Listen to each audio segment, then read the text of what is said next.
Welcome to the Relevance of Now podcast with William Linville. I'm Michael Connell, your host of the Relevance of Now. Through this series of podcasts, William will provide an avenue for us to look at ourselves with new eyes and new awareness within a world of change. Within every segment, William will open windows of clarity to assist us in dissolving old perceptions, fears, and beliefs as we reawaken into the uniquely divine presence that we are. Hey, William, how will this podcast assist us in our life streams? There's so many facets to it, so many levels. So number one, let's just bring forth for each and every one, what's not working in your life, what's not working in your world, what's not working in your relationships, your parenting, your family monads, what's not working for you at work, whatever it may be for you. And it's bringing you right here, right now, into the relevance of now, because right now is the one place, the one state that everything's really okay. Actually, everything's really brilliant. Because you're out of space, you're out of time, you're out of the ego, you're out of incessant thought forms, you're out of the roller coasters of the emotions, where we can actually take a breath, be right here, right now. The only thing that exists, if you're indoors, the walls in that specific room that you're in. Nothing exists outside. Nothing exists in the other room. And this is where you start to feel and you start to literally come forward. The world retreats. All perceptual darkness retreats because nothing anymore has the hold on you. Nothing any longer is controlling you, dominating you, having you look at yourself, the world, everything around in a state of anxiety, fight and flight, or the tunnel vision. And right now we're peeling away all the tunnel visions, all the beliefs, all the perceptions, and bringing you right here, right now. And you start to feel a sense of elation, freedom, openness, vibrancy, including, as a byproduct, your body coming into optimum health and well-being, your mind becoming still. And I say the mind as the filter, the translator, but yet now it's not in an offensive mode, it's not in a defensive mode. Right now, it just is. And then from there, all of your perceivable blockages, whether it be about love, whether it be about abundance and money, whether it be about what to communicate, how to communicate, whether it be what to wear, not wear, blah, blah, blah. It brings you right here, right now, in a total, complete state of communion within and throughout the whole universe. Much like we step out of the city, we go to the middle or top of the highest mountain or the middle of the most barren desert, where we go there for a moment, where we can actually, even watching your body, how right here, right now, you can actually breathe. You don't have anything incessantly coming at you. You're not attempting to juggle this, to juggle that, to juggle that, to juggle this. Right now, you are becoming you and becoming more clear, more aware of everything happening outside and around you. You start to come to terms with it's really not about you. It's happening around you, but it's also happening for you. But where you no longer feel the shackles around yourself. And William, you refer to people at times as being their true identity. What is a person's true identity? Pure, unadulterated love, light. Pure, unfiltered consciousness, creator consciousness.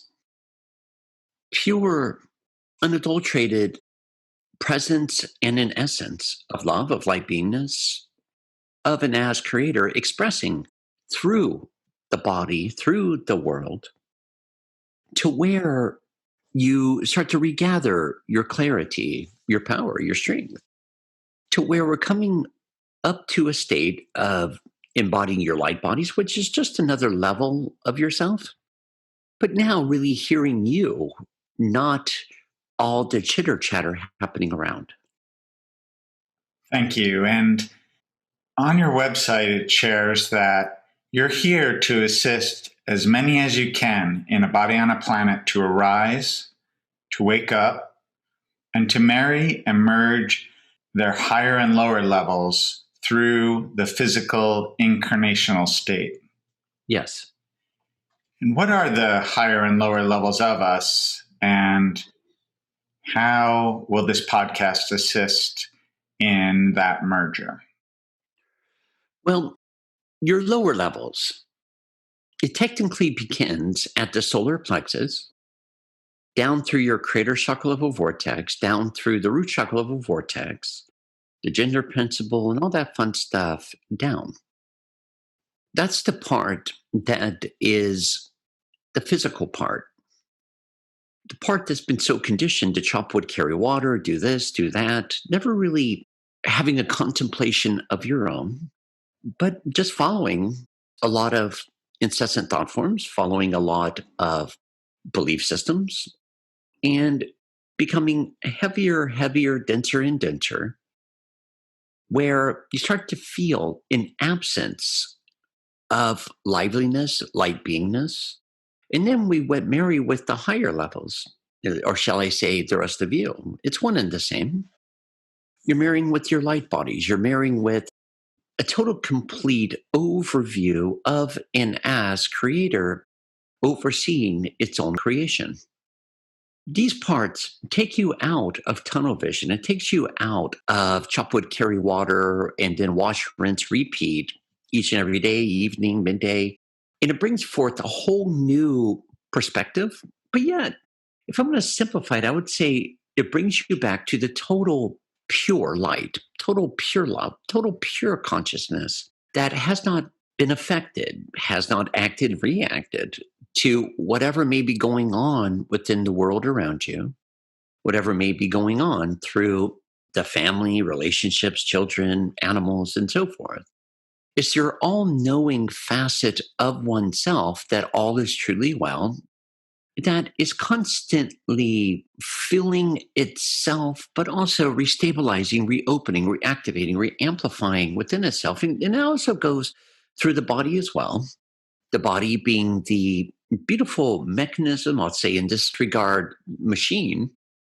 It repeats, regenerates, performs, regenerates. And you go beyond just regenerating to total complete amplification through the body to where you start really experiencing and feeling unlimited energy that's not being taxed by anything going on within it or outside of it. The body was made to be able to continuously go.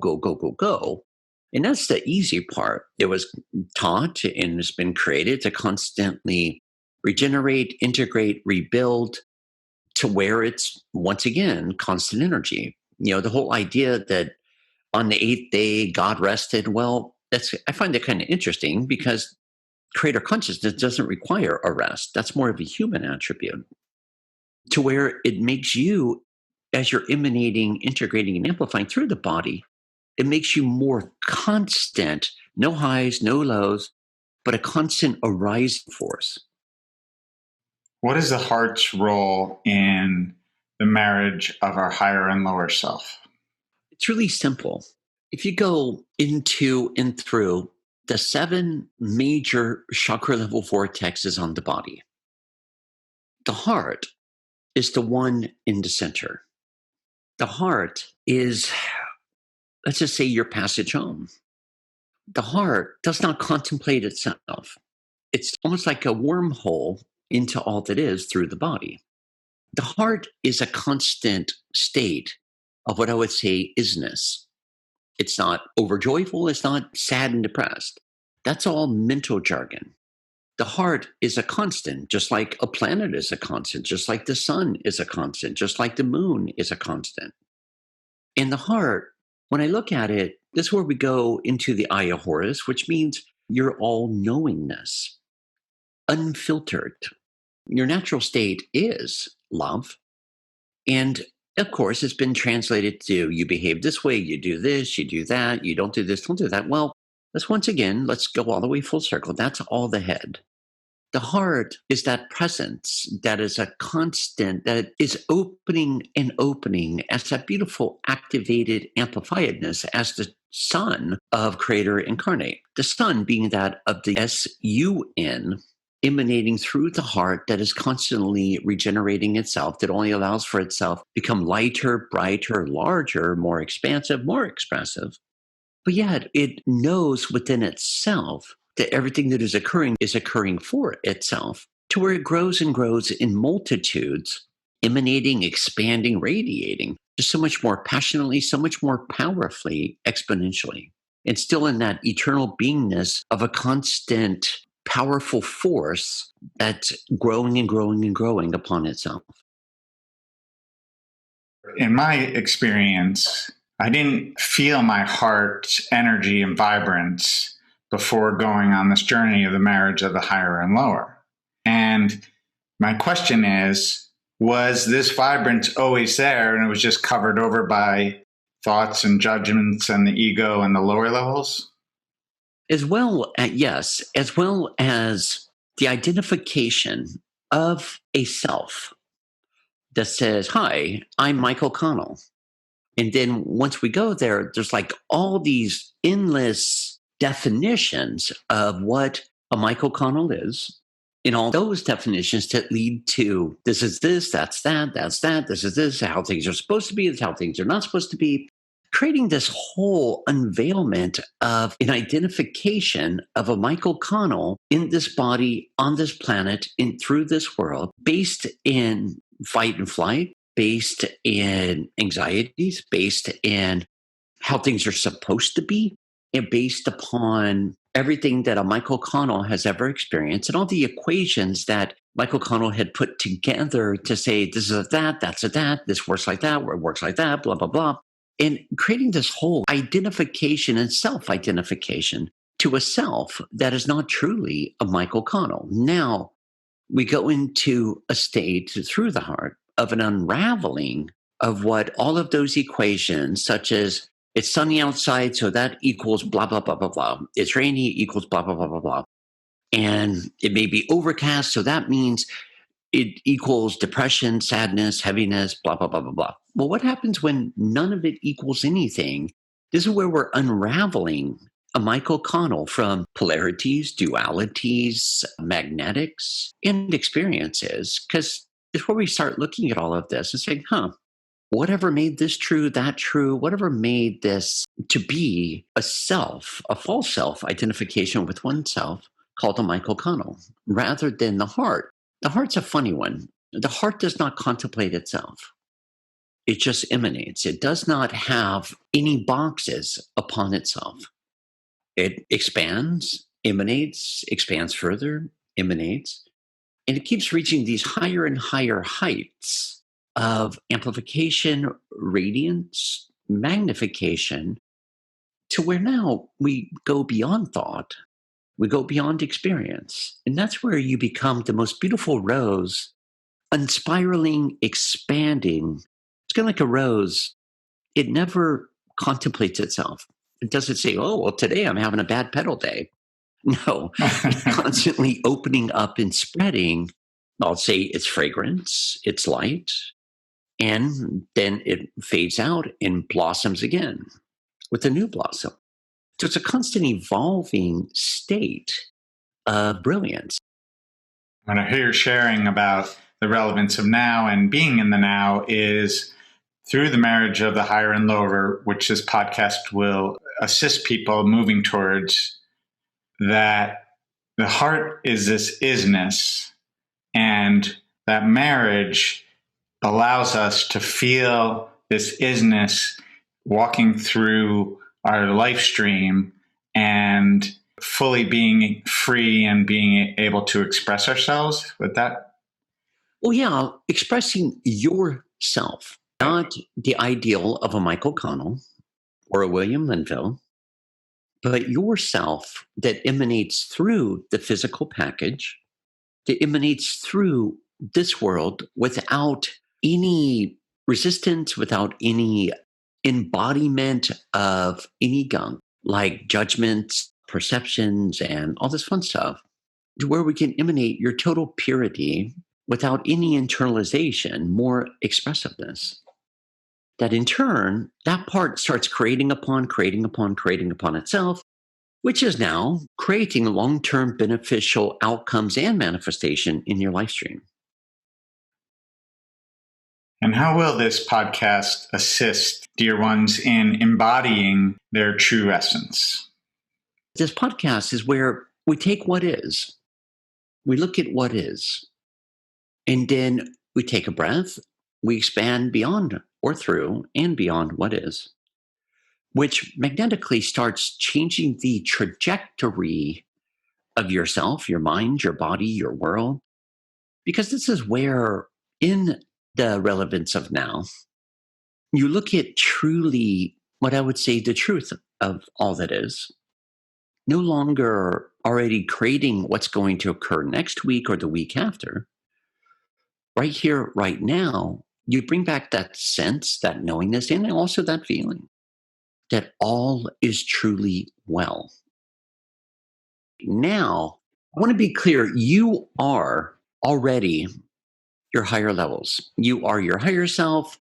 You are a creator incarnate. Now, in here with the relevance of now, as we take on different subjects, different topics, different ways, shapes, and forms, let's just say unlearning and relearning at the same time. Well, you are that you are as it is already. Now we're getting rid of all the barriers, blockages, walls, bounds, shackles that have kept you, number one, from fully embodying, integrating, and amplifying and experiencing yourself.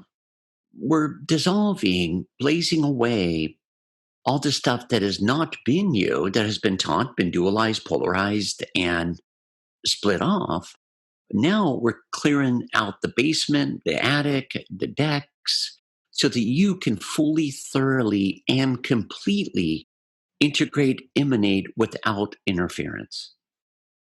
Wow. This is going to be an amazing journey. We'll have the opportunity to play with questions that you've submitted as well. And we welcome you to the Relevance of Now podcast. Click subscribe. Join us for this wonderful journey into ourselves and into our true identity. Namaste.